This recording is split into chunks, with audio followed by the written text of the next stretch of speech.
Okay, so we're into the next circle of functioning.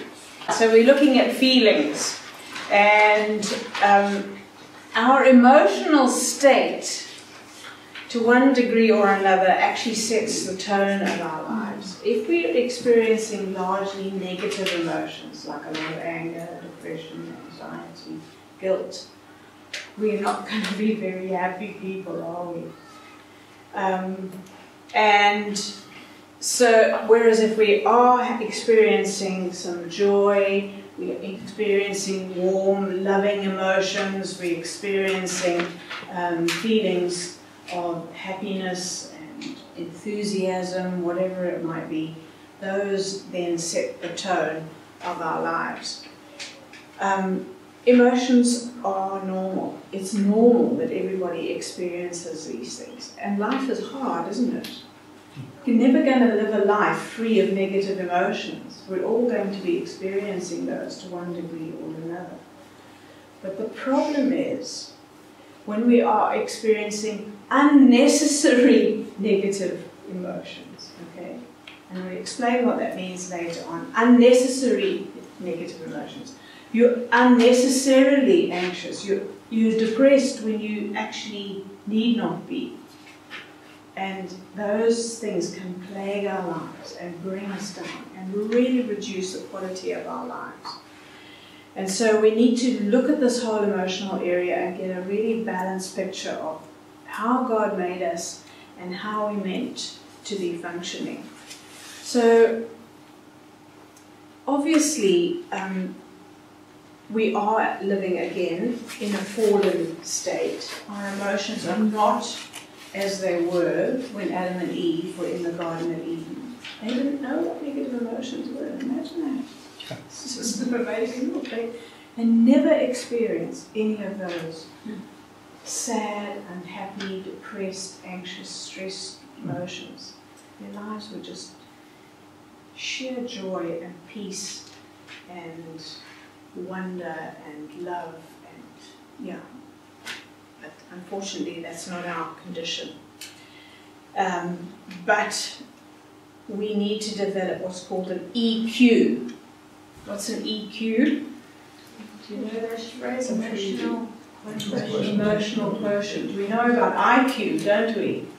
You might even know what your IQ is. You might have taken a test and know what your IQ is.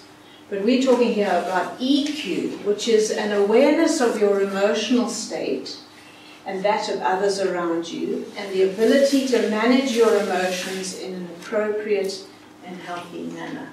Okay, so that's what we're aiming for in this circle, is that at the end of this process, we would be emotionally healthy, be able to be aware of our emotions, and to be able to deal with them and manage them in an appropriate and healthy manner.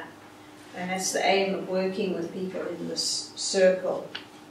So many of us have been brought up to believe that negative emotions like anger, anxiety, and depression are wrong.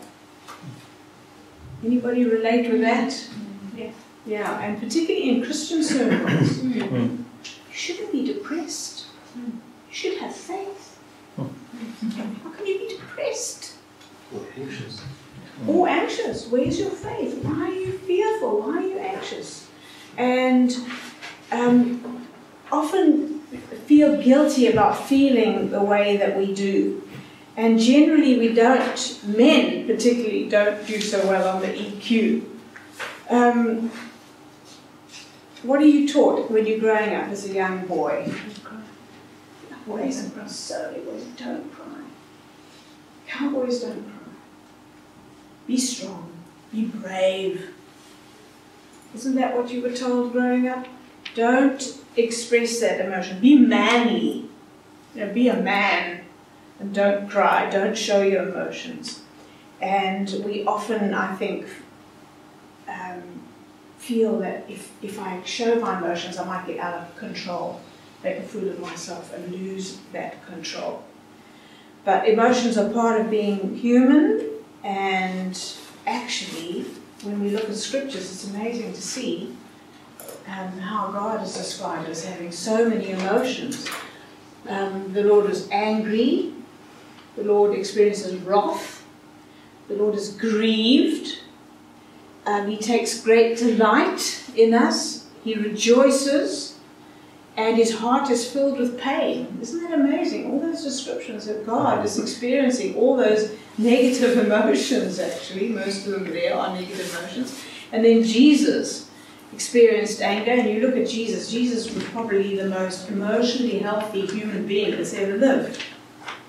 He knew how to handle his emotions. He was incredibly in touch with his emotions. He expressed them, he felt them, and he expressed them appropriately. He never sinned in the way that he expressed his emotions.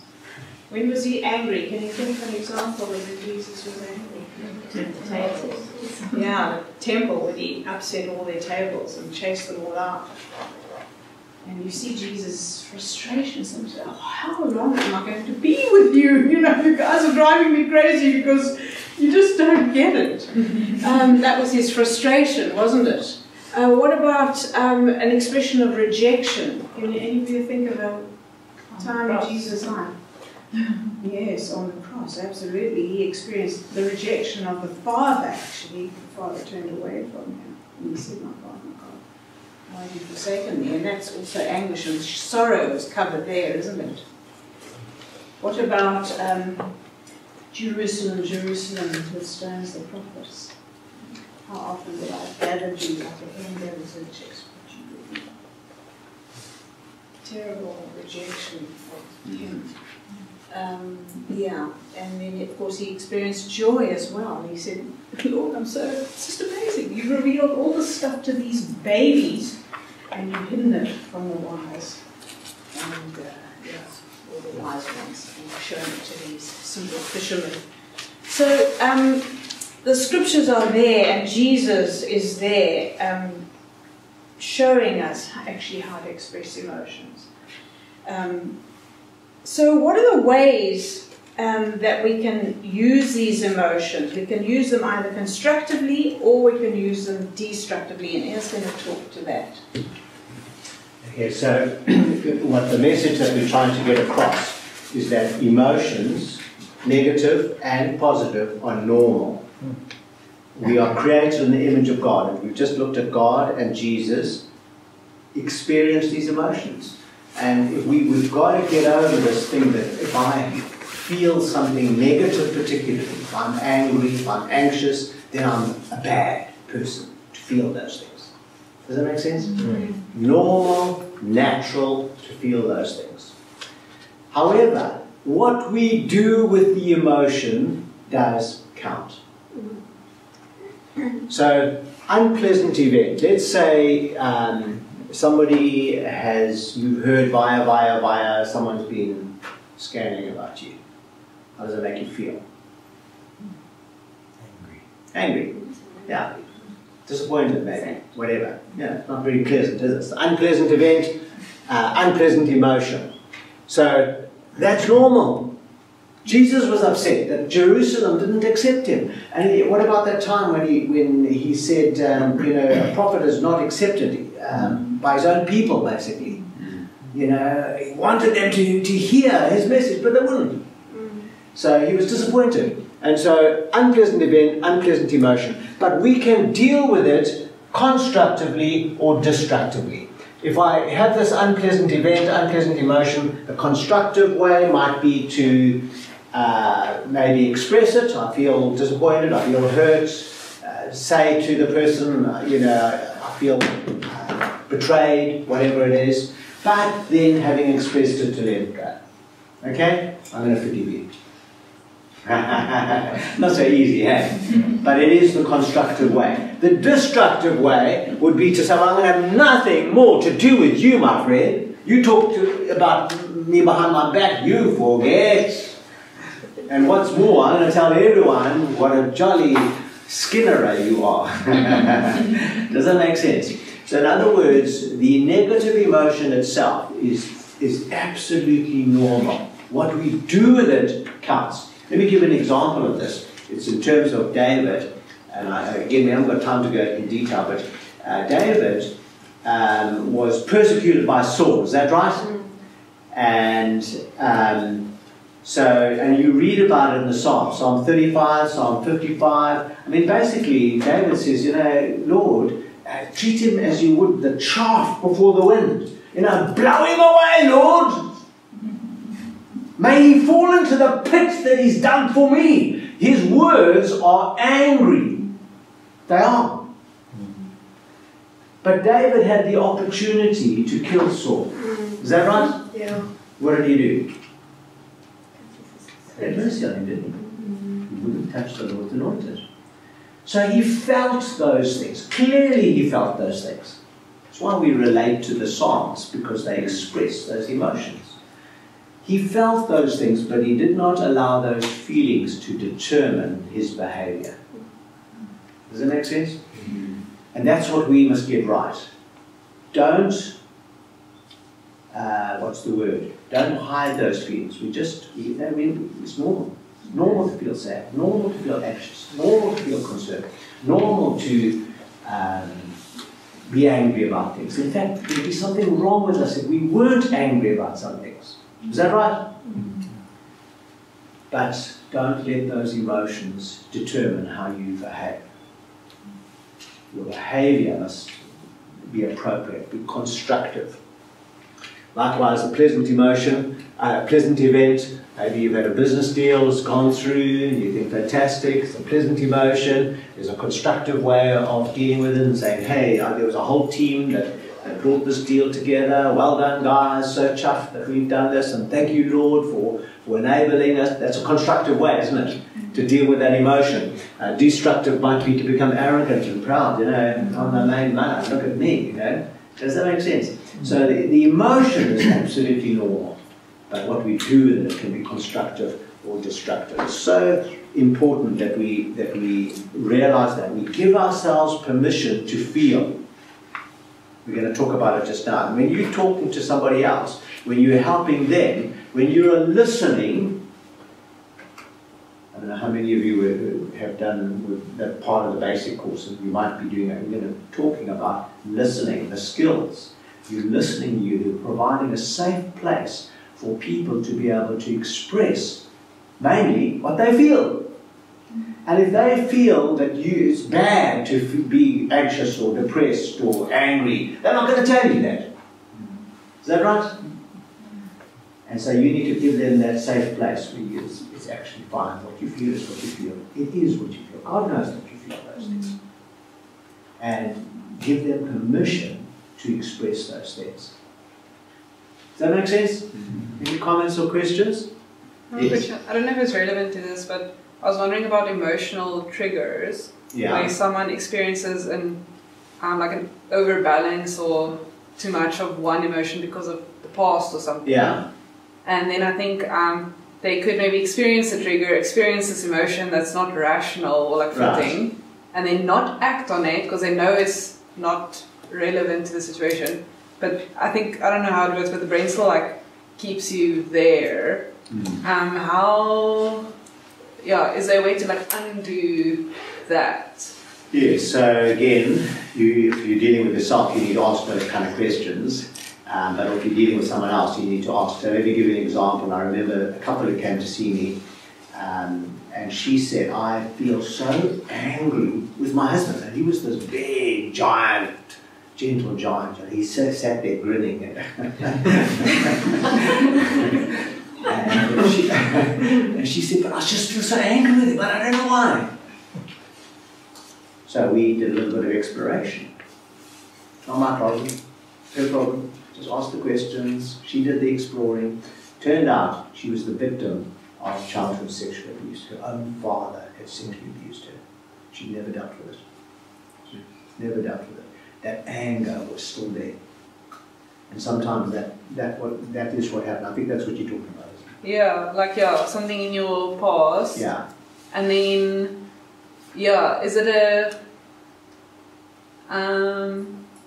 and so maybe she then realizes, okay, it's because of past abuse, and then when that anger arises, is it as easy as, so you think it's as easy as, I'm not angry at him, I'm angry at Well, it's not just as easy as that, but I think we're about to go on now to talk about the things we do with our emotions, and hopefully that'll answer your question. Okay, sure.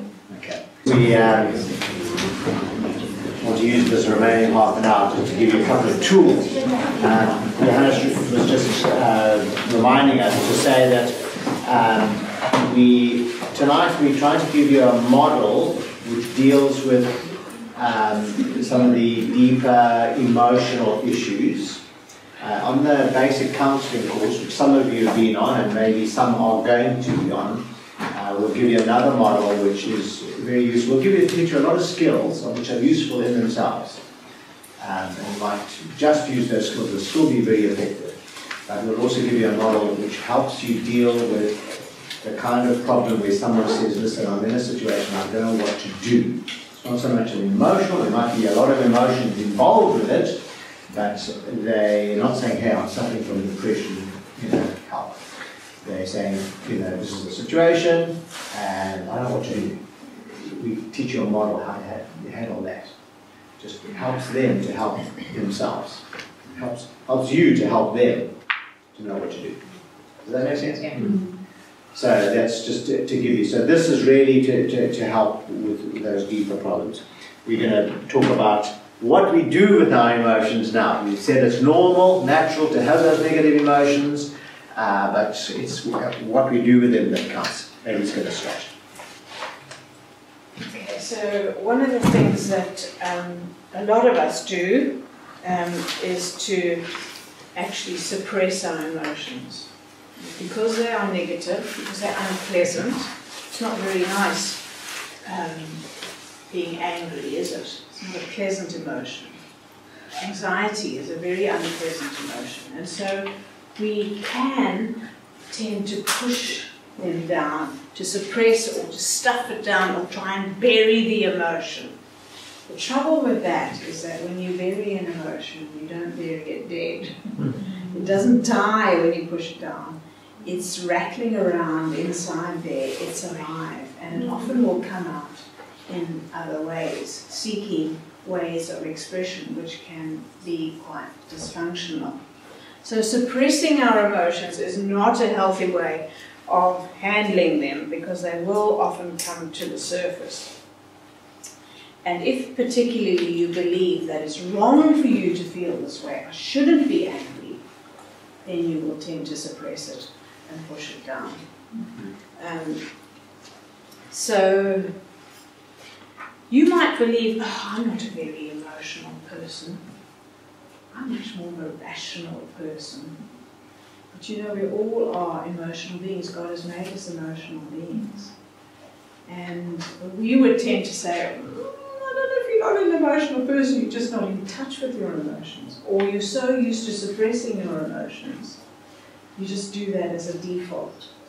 So it's not healthy to suppress our emotions. The second way that we handle our emotions is that we repress them often. And I think you were talking about that, repression. Repression is when we experience something, often in childhood, which is highly traumatic.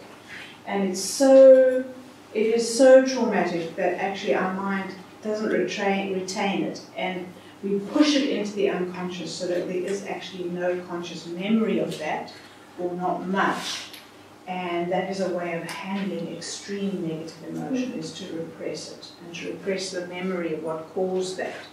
It's a way of coping. It's a way that actually I think God has given in some ways for people to be able to handle extreme events in their lives, is to actually push it down into the unconscious. But again, it's not very dead. It's alive and it's rattling around in there, and it will come out sometimes like that, like an overreaction to some event. But it's actually not that event, it's the repressed event, the repressed memory that is triggering that extreme emotion. And again, that's not a healthy way of expressing emotions. I do believe the Lord wants to bring those things to the surface and bring healing and restoration so that that person can experience normal expression of emotions. So when you, so suppress and suppress, let's take anger. I think anger is probably easiest to understand. But when we suppress anger and suppress, what happens? What's the result? It's physical. Yeah, you can get sick. Yeah, you can get sick. Yeah.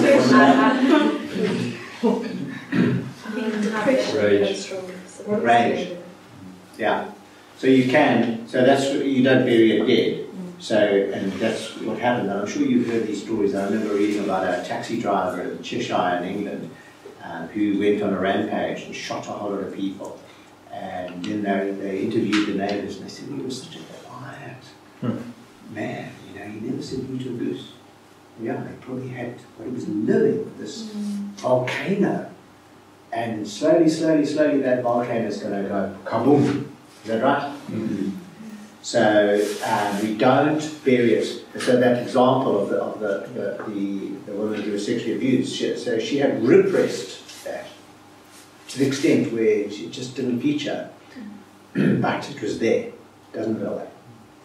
So we can suppress for various reasons. We can repress, which often is unconscious. We're not even aware of it. I think there's a slide. Yeah, here we are. So this is talking about anger. That's, you know, so suppression is we conscious of it, but repression is we often unconscious. We don't even know it's there, but it is there. And of course, often out of this kind of thing comes addictions because there's a lot of pain in there. You might not, not be able to put your finger on exactly what the pain is about because it's unconscious. But there's ways of dealing with it, and addictions often are a way of dealing with that. Or it comes out like that lady I told you about who wanted to kill her husband, but she didn't know why. But even grief, for example, if people don't, you talk about grief work. You know what I mean by that?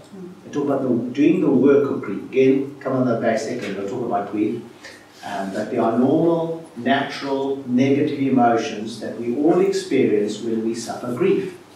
But if you don't do that work properly, then it's likely to come out somewhere else. And quite often when you are dealing with somebody and maybe you're dealing with their anger and they can't understand why they react like they do, it's something so small, maybe there's a major event that they've never really processed properly, they've never really grieved properly. And they've got anger about what happened, what the doctors didn't do to their father or whatever, and he died, and they've never processed it properly. Does that make sense? So you don't, suppressing it doesn't work, repressing it doesn't work. Then the opposite extreme, of course, is when those emotions overwhelm us. They take control. This suppressing of emotions is overly controlling the emotion. The other side is when the emotion controls us. We become that emotion. So you know people who are angry people, don't you? I'm sure you know people who are depressives, people who are anxious people. It describes them. It's who they are. Does that make sense? It's like that emotion has kind of overtaken their lives. And that's what gives negative emotions a bad name. Let's talk about anger. You think, well, why has anger got a bad name? Well, it's because of the damage done when that anger has controlled that person. They've lost their temper, that's what we say. And they've done damage. And then we take all of anger and we throw it out. It's not all of anger that's wrong, it's what they did with the anger. And it's become a negative way. Does that make sense? So what should we do with our anger? And really what we should be doing is this fourth one, is being able to express. We say it's important to be able to face it, acknowledge what that emotion is. Remember, emotional intelligence is know what you're feeling. And it's a skill to be learned. I know when we first married, Adie would say to me, what's wrong? Nothing! It means everything. but some of the things was I didn't know what was wrong. Does that make sense? And I knew there was stuff going on inside of me, but I didn't quite know what it was. And I had to learn, what is it that's going on inside of me? And I think part of emotional intelligence is doing that.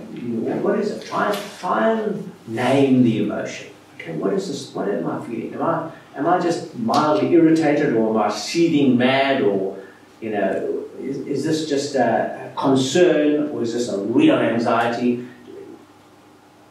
In the Basic Counselling Course manual at the back, there's a whole list of emotions that might help you to try and identify, this is what I'm feeling.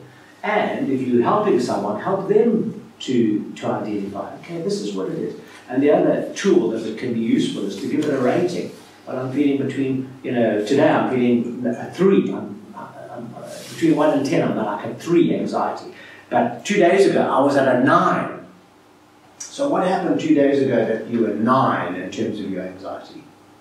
Does that make sense? Mm-hmm. So, but you're trying to help people and maybe help yourself get in touch with what it is. So face it, admit it, name it if you can, and then thirdly, but not lastly, is find a way of expressing. What can you do to express an emotion, do you think? What are the ways that will help you? And if you're helping someone, you have to help them to be able to express. What are the ways you can express? Verbally process. Verbally process, yeah. So just talk it out. A burden shared is a burden hard. Yeah. What else? Prayer. Prayer. And that's what the Psalms are, isn't that so? They're talking to God and they tell God how you feel. And He knows what you feel, but it's not news to Him. But you're getting it out. Is that right? Is crying good? Crying, yeah. And that can be various. You could be angry. I know some people get angry and they cry. Some people get sad and they cry. Journaling. Journaling, yeah. Something about writing. I don't know what it is. Maybe it slows us down. I don't know. It's getting it out there. It's from out there onto the page. Make sure no one's going to read it, so you feel free to say exactly. So all of those things. So next slide, Alice. So here's different ways to write a journal or a diary or a log, something like that. Talk to a counsellor or friend. Talk to someone who's not going to tell you how you should feel. Does that make sense? Just who's going to accept how you are feeling. Not say, oh, you should be, you need to forgive if you're feeling angry. Prayer, talking to God, be honest with Him, be genuine, speak from the heart. Talking to the trees, of course, I think, just make sure no one's watching. Empty chair, I think, is a tool where, someone, for example, it's quite hard for someone to say some things to someone, particularly as anger or something like that. They can imagine them in the chair, and they can say what they like. They're not going to do any harm, but they're getting it out. Yeah. So empty chair, write letters can be very constructive. Just don't send them. But sometimes, like writing letters to parents, for example, and just people who are deceased, and you're not talking to them. I'm not encouraging you to communicate with the dead, but it is you talking those things out. Does that make sense? So writing letters can be very helpful. You just actually screw up the letter and don't send it.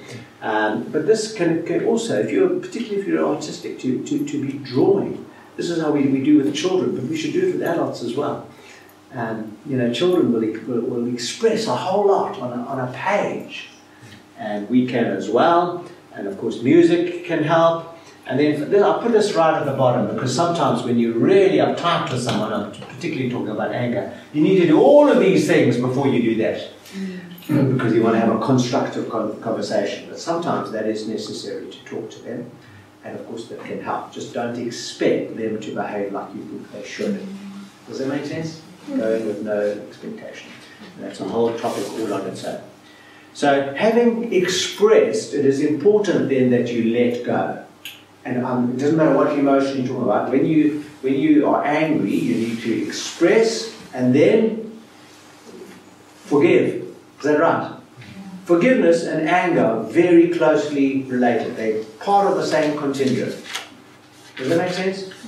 To forgive, you need to get in touch with your anger. Otherwise, you'll never really forgive. Am I making sense? So you get in touch with your anger, you find a way of expressing it, even if it's to the Lord, and then you let it go. See, there's two extremes. One is to not allow yourself to feel. The other extreme is to hold on to it and feel I have a right to be angry. I have a right to hold on to this anger. No, that's not healthy either. So find a way of expressing and let go of anger. Well, I want to come to anxiety as well. Yes. When it's involving another person? Do you think it's best to try and let go before you confront it? I think so, because otherwise, if you can, I think, but I think the confrontation can be part of it, as I say, as long as you don't have an expectation of how that person's going to respond.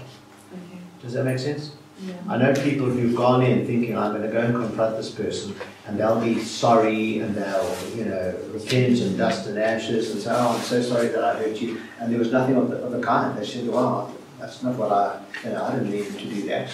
It's not my view of the events. And the person goes away more angry than when they started. You're just there to go and confront what they do with it up to there. But the point I'm making is express, let go. That's forgiveness. Anxiety, you get in touch with that anxiety. Express. How do you express? What's the best way of expressing anxiety? You pray. Is that right? And then you leave it there. Take it to the cross and leave it there. It's a real challenge, I know that. But you don't want to give it to the Lord and take it back. And I know we often do that. But you let it go. Isn't that so? And the pain as well of depression, when you have a real pain in your heart and a sadness, and you take it to the Lord and say, Lord, and you might weep before Him, but you want to leave it there. Notice? Just in terms of that forgiveness, in situations where somebody is hurting you on an ongoing basis, and let's say it's a parent or a family member that you can't necessarily completely distance yourself from, how do you forgive somebody who keeps on repeating the offence over and over and over? Yeah, it's a big topic, but just to say very quickly is that forgiveness is about the past, it's not about the future. Forgiveness doesn't mean there's not going to be consequences. Am I making sense? So I can forgive, I have to, I'm obliged to forgive the past. The Lord doesn't give me an option. So I must forgive them. But that doesn't mean to say I'm going to tolerate the same sort of behaviour in the future. I'm going to put in some boundaries. And I'm not just going to put up with this forever and ever and ever. Does that make sense? It's a big topic, I know. That kind of links with what you were saying about confronting someone and expecting a certain outcome. By putting boundaries in place, you're expecting them to respect your boundaries, you're expecting an outcome and they might not respect your boundaries. Okay, I understand what you're saying. And I would say that a boundary is saying this is the boundary, and that's what the behaviour that this mustn't cross. And if it is crossed, then this is what I'm going to do. Then it's in your control. Does that make sense? Mm-hmm. So if my wife, who is has, I don't know, she has an affair or something, and I'm obliged to forgive her. But that doesn't mean I'm going to put up with it forever. Does it make sense? Mm-hmm. And I might say to her, well, I'm going to forgive you, and I want this marriage to work, and let's work at it, let's look at why you did that, But if it happens again, then you must understand, and then it's tickets. Does that make sense? Mm-hmm. So, I mean, again, that's a huge topic. What do I say?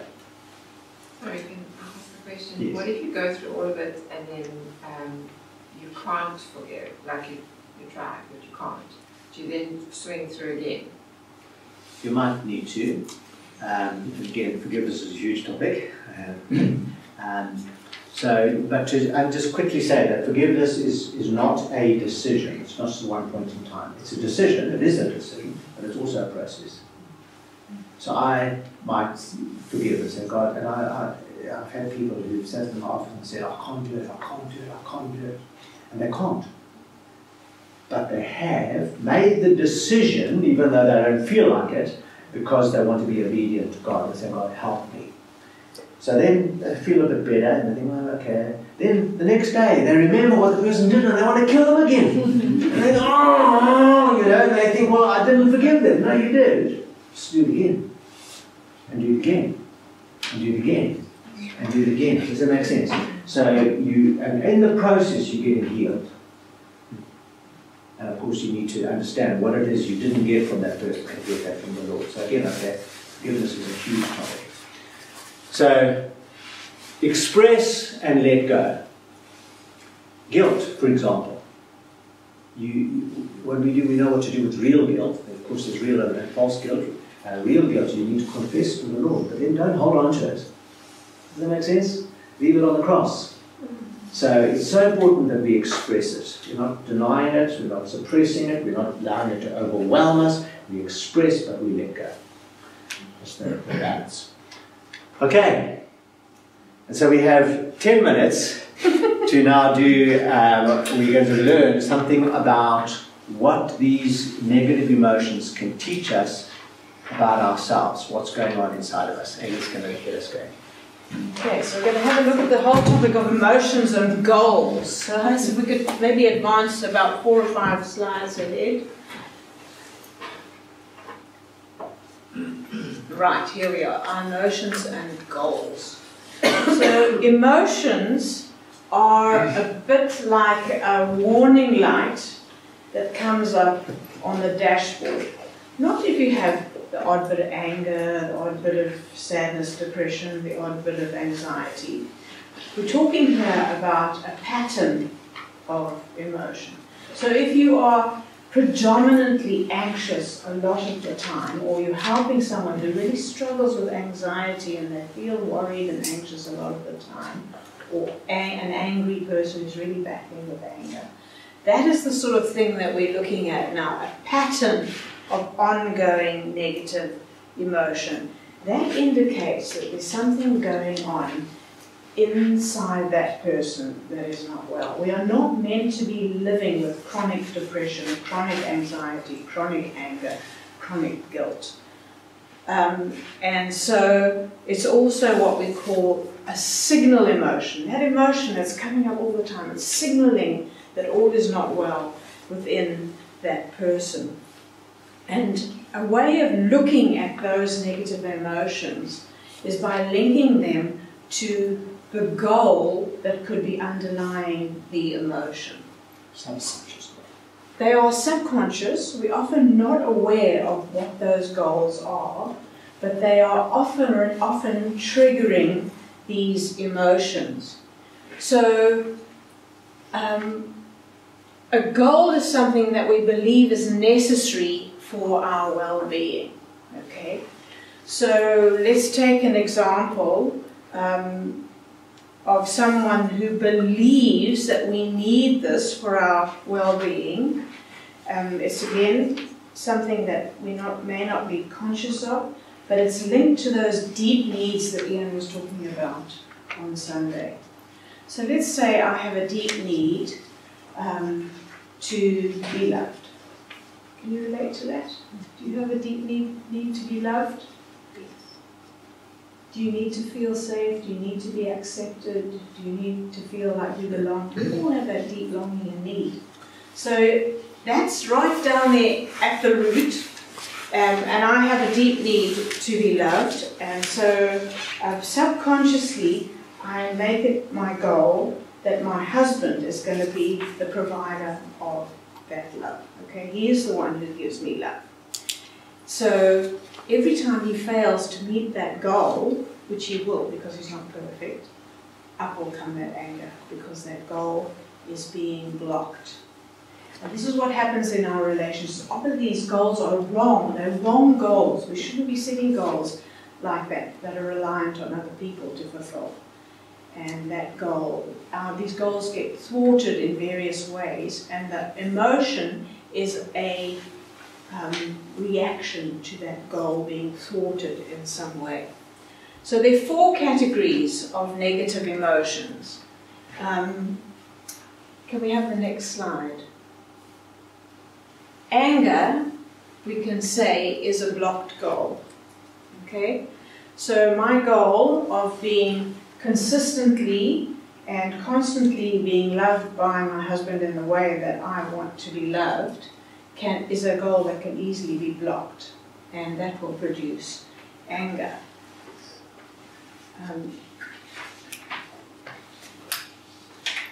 So when some external circumstance blocks that goal, then up will come that emotion.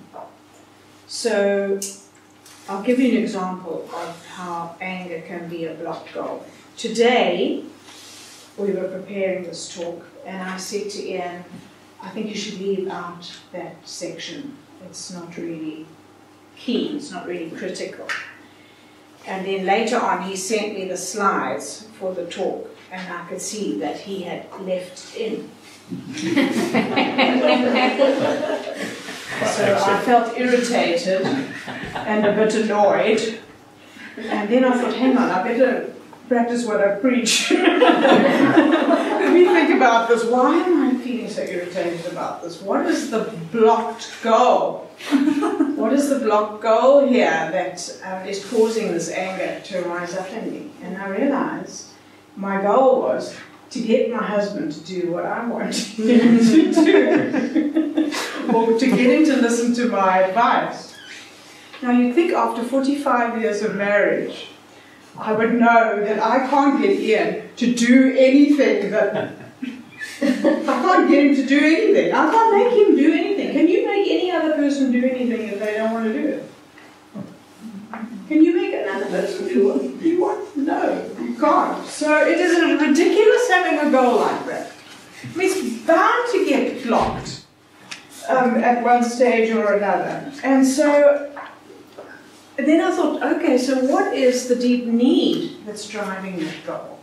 Because there's a need underneath that goal. That achieving that goal gives me something. It provides a need. So what do you think the need was? To be heard. Sorry? To be heard. Yes, it could be to be heard. And what does being heard give me?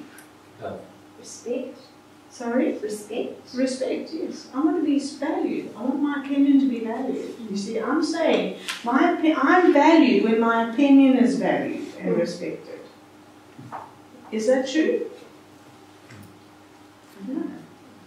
My value doesn't come from Ian respecting my opinion and doing what I say you should do. My value is intrinsically imputed by my Heavenly Father. I'm valuable whether Ian listens to me or not. Okay, so that is the kind of process that we need to try and help people to do, is that to let go of the wrong goals that are triggering these emotions, if that is what is causing them. If there is an ongoing problem with anger, then you could pretty much count on that person having a lot of wrong goals. A lot of oughts, shoulds, and musts. The ought, shoulds, and musts of this world to really get us into trouble, because they ought to, they should, he must. And it's that kind of thing that really causes us to become angry people, because people don't, and they won't, and they mustn't. So let's have a look at the next category of emotions. I think you're going to do anxiety next, are you? Okay, we're running out of time. In fact, we're almost out of time. So Yeah. let's just quickly go through them and give you an idea. So anxiety is an uncertain goal. And remember, not a conscious goal. This is not a goal that you wake up in the morning and say, I'm going to set this goal for myself. It's not a conscious goal. It's an unconscious goal that comes out of a need. And so it's anxiety is an uncertain goal. There's an uncertainty within me whether this is going to happen or not. So I might walk into a room where I don't know anyone and I feel anxious. What might the uncertain goal be? I want to make friends. I want to make friends. Why? You want to be liked. I want to be liked. I want to be accepted. And maybe, they'll look down on me, and maybe I'm not as good as these people. And, they're all such well-educated people, and I can't speak like them, and whatever. Does that make sense? Mm-hmm. And so I'm a bit uncertain. But am I ever going to get my value from those people? No. So it helps me realize, okay, I've got a goal here that shouldn't be a goal. Does it make sense? And I get my needs met by the Lord, and I can let go of, it's a process. Does that make sense? It's a process.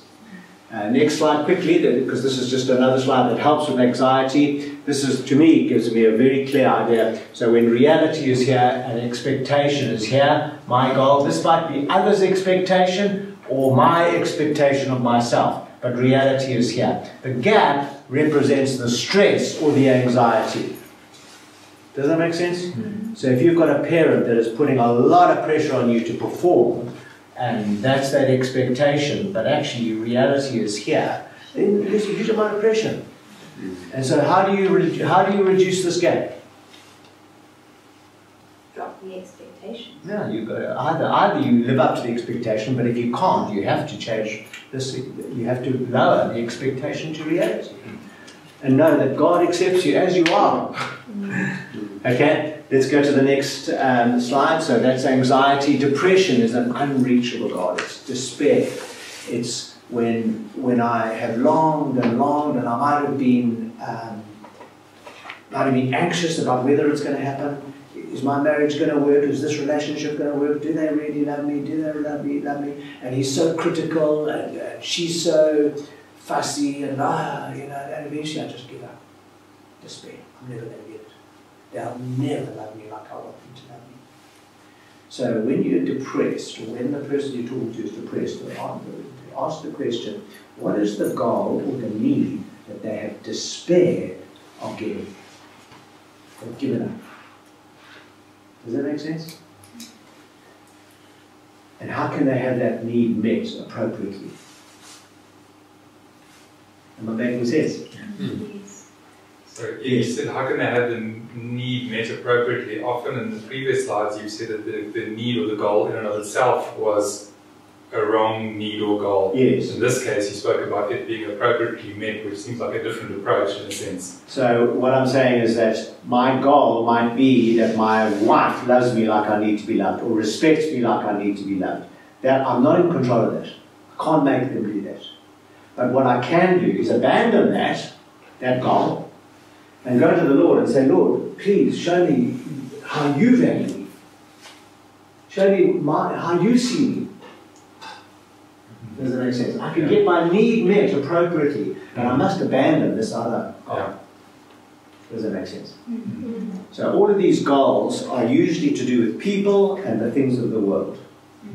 And we've got to, in a way, let go of those things so that we can turn and say, Lord, help me have those needs met in you.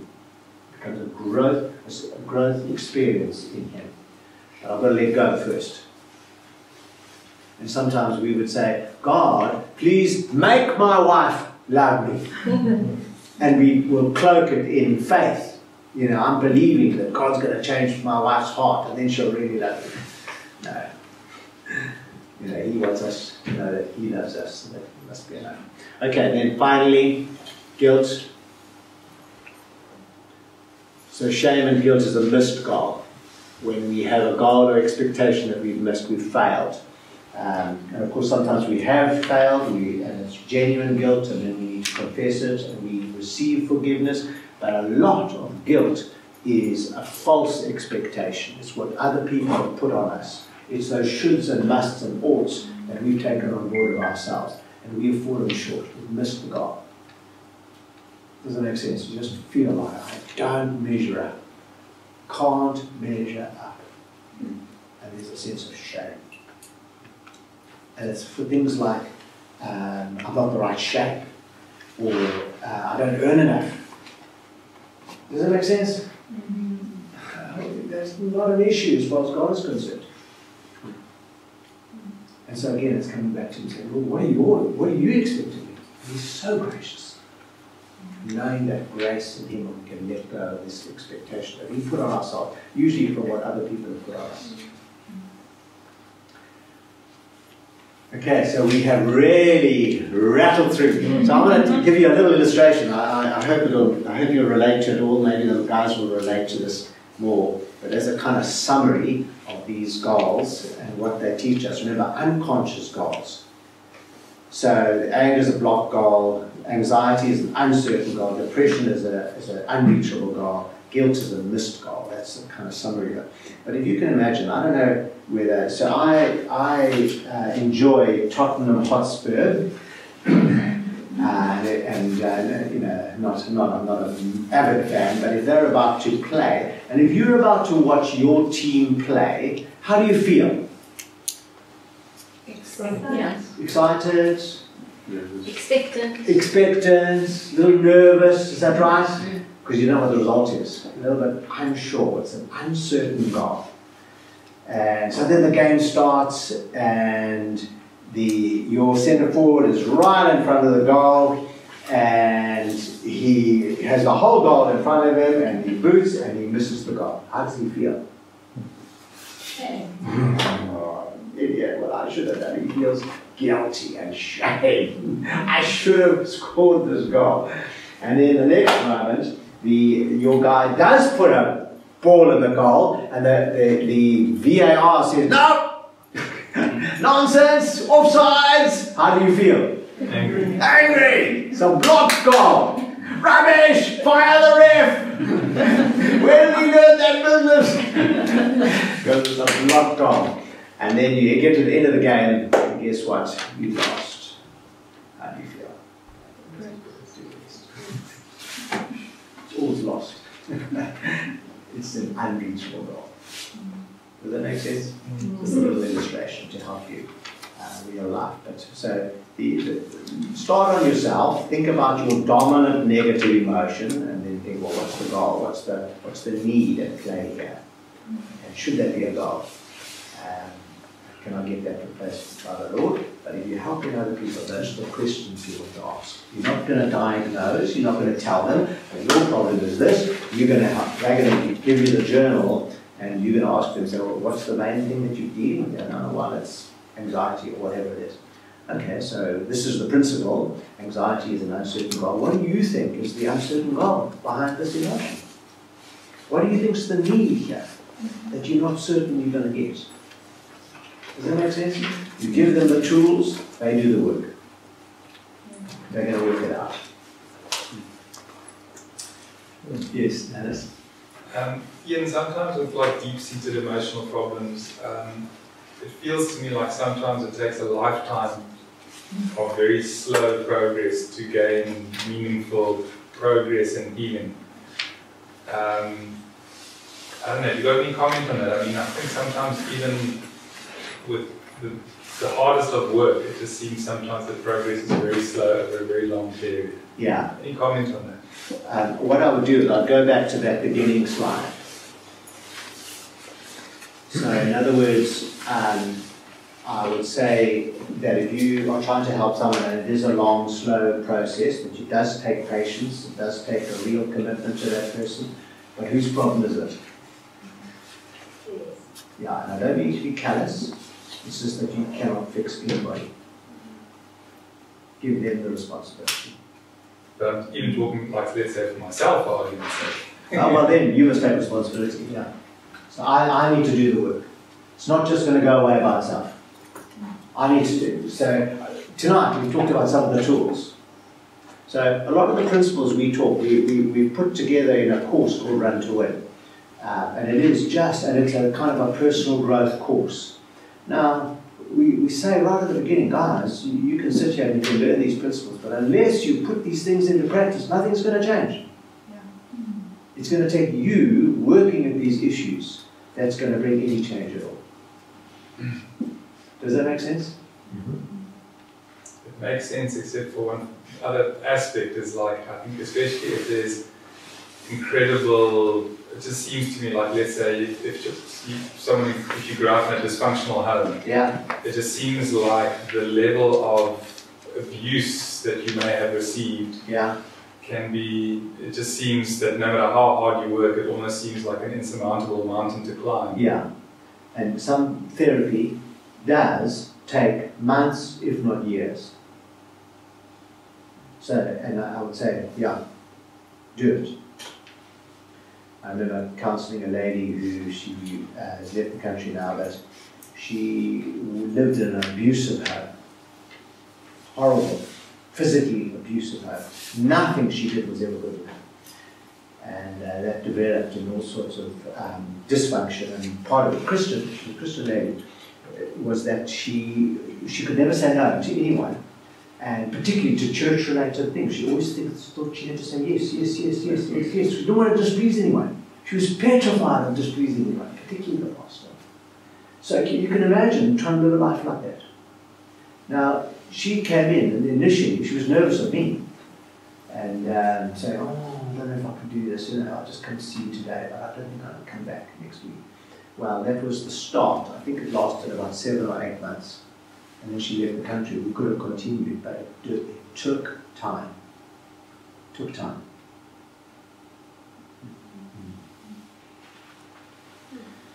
Good. Time is gone.